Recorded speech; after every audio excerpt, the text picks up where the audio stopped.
Hello, CHistrue here. Lately I've been making a lot of videos on the military-industrial complex and the clampdown on our rights. Particularly we're seeing this with the Occupy movement, and we're seeing this with various movements that have arisen to challenge established power. And from the establishment we are now getting naked attacks on the Constitution, naked attacks on the Enlightenment, naked attacks on the idea of separation of powers, the rights of the people, democracy. We have an out and about corporate regime in this country. And increasingly both the right and the supposed left, the establishment left, you might say, serve it. And right from the bastion of a supposedly liberal newspaper, the New York Times, we have this piece of work right here. Let's Give Up on the Constitution by Louis Michael Zeidman. Op-ed page, Monday, December 31st, 2012. Titled, again, Let's Give Up on the Constitution by Louis Michael Zeidman. Now, this particular gentleman is supposedly a constitutional scholar, but he has some very interesting views on torture where he seems to equivocate on it. A very rambling piece that he wrote on torture at the very end of it. He seems to question the idea of abolishing torture as a worthwhile goal in expanding human empathy. Well, the abolition of torture was the hallmark of the Enlightenment. I mean, it's even more important than popular democracy itself, is the idea that we have certain basic human rights, and attacking that or equivocating on that was extraordinarily strange. And he also has some very strange notions constitutionally, but I'm not going to get into those. I'm going to read through this article. And bear in mind, this article never would have been seen before 9/11, right? Let's give up on the Constitution, the idea. But now it's very blatant. They're saying, let's give up on the Constitution. Warrantless surveillance, framing dissidents, which they did in the 60s, I'm sure. But they're now doing with the Occupy movement. And just the whole idea that we are worth something more than what the corporations say we are worth has become under attack. And, well, let's get into it now. I'm going to tear this thing apart. I'm going to tear this constitutional scholar a whole new constitution. You know what I mean. He begins with the whole powdered wig, white male, slave owner thing. Okay, fine. I understand that. That's really original. But it's irrelevant to the discussion now, because since the 13th Amendment, the 14th Amendment, the 15th Amendment, that's gone. So the Constitution as it is now is some kind of a hybrid between the original elitist vision of the powdered wigs, the property elites, and the various social forces from below that were rising up to challenge all forms of elite power.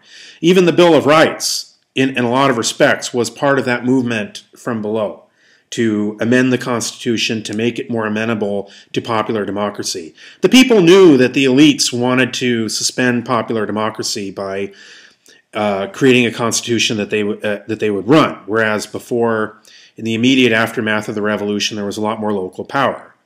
Particularly, the slave owners got their ability to capture runaway slaves.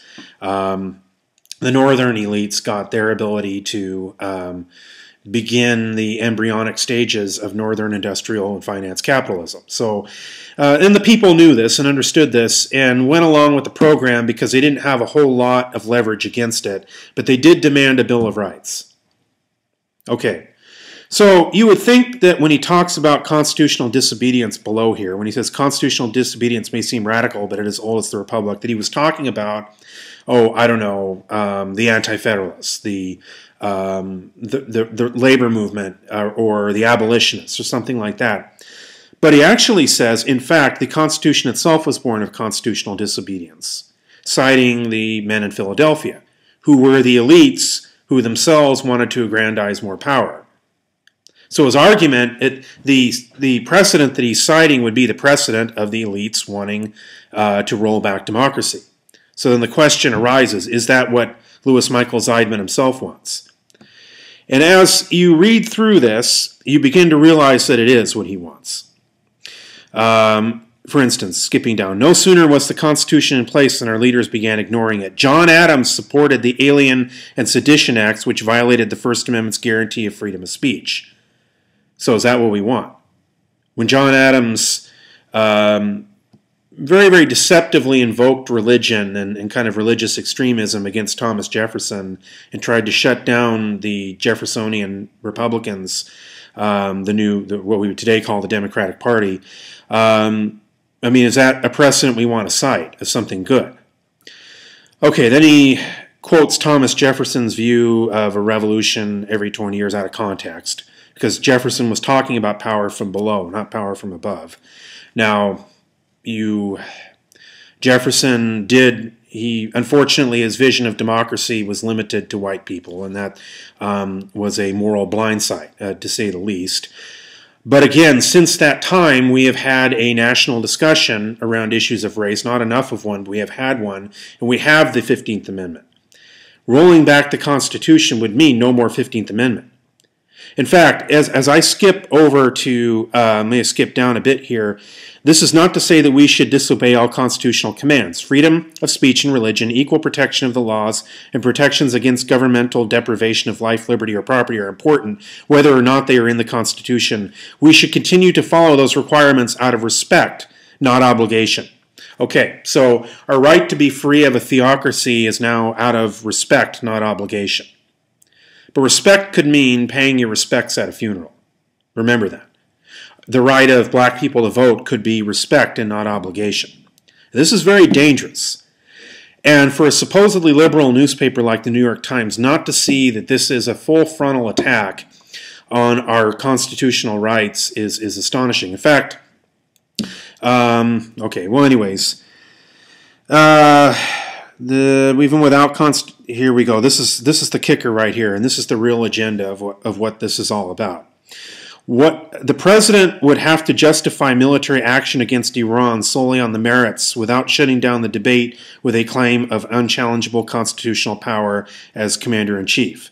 Congress might well retain the power of the purse, but this power would have to be defended on contemporary policy grounds, not abstruse constitutional doctrine. So what you're saying now is, in the original Constitution as it was, the Congress declared war. The President couldn't unilaterally declare war. Since then, we have eroded the Constitution to the extent that the executive branch, backed by powerful corporations and the military-industrial complex, has vastly expanded war powers. So what he's saying is that is now to be enshrined in his new constitutional order as acceptable if it's based on the, quote, merits, end quote. Congress would no longer have the power of the purse, so even that residual power is now gone. We now have the king who can declare war as he wishes. So although it's phrased in a deceptive language of being against military action that is unwarranted, it actually makes it easier. Anyways, the Supreme Court could stop pretending its decisions protecting same-sex intimacy or limiting affirmative action were rooted in constitutional text. So I guess constitutional text doesn't matter, and the Supreme Court just rubber stamps what the powerful want. Okay. Then he cites Britain and the fact that they have an unwritten constitution. Well, yeah, they also have cameras following you everywhere. I guess we do here too, but it's not Britain, modern-day Britain, since Margaret Thatcher busted the unions and rolled back popular democracy in England, Britain is not the model I would follow. The Britain of old, let's say the 1960s, the Beatles, the London as a vibrant cultural center, sure, that would be fine. But the Britain of today is 180 degrees different. It's like New York. Okay, the New York of the 60s and 70s, sure, I'd love to live there. But the New York of today with stop and frisk, no way. Okay, well, you can read this for yourself, but the bottom line is that what we're getting from our mainstream media is naked, overt, fascist propaganda, and that's why I'm basically going to be going with the alternative media from now on. Well, this is CHistrue, and I'd like my Constitution the way it was. Thank you.